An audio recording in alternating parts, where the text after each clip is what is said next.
On November 9, Dr. Alejo Vidal-Quadras, the president of the International Committee in Search of Justice and a former vice president of the European Parliament for 15 years, was the target of a heinous terrorist attack by assailants riding on a motorcycle in Madrid.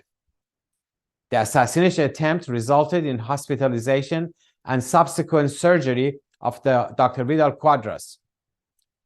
Mrs. Maryam Rajavi, president-elect of the National Council of Resistance of Iran, strongly condemned the terrorist attack and expressed her wishes for the speedy recovery of Mr. Quadras, as well as her profound solidarity with his family.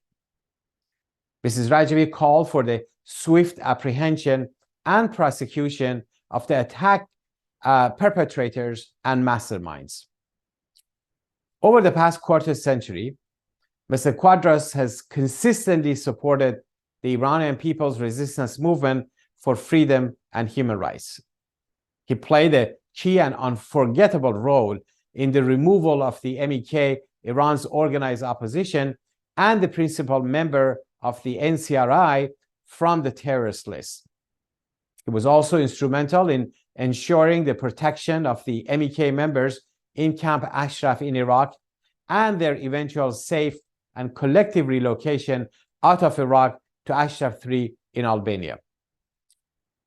The former European lawmaker was also a leading advocate for placing the regime's machinery of war and repression, that's the IRGC, on the European Union's list of terrorist organizations.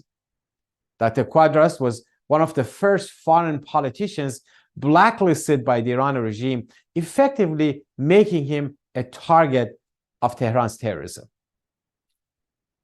From the Iran resistance perspective, the primary suspect in yesterday's cowardly assassination attempt is the religious fascism ruling Iran, as reiterated by Dr. Quadras himself on the hospital bed.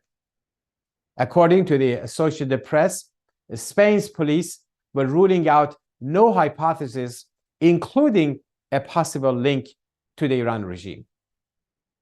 The head of the snake of war and terrorism lies in Tehran. It must be removed. The Iranian resistance has taken the lead in achieving that, and it will happen.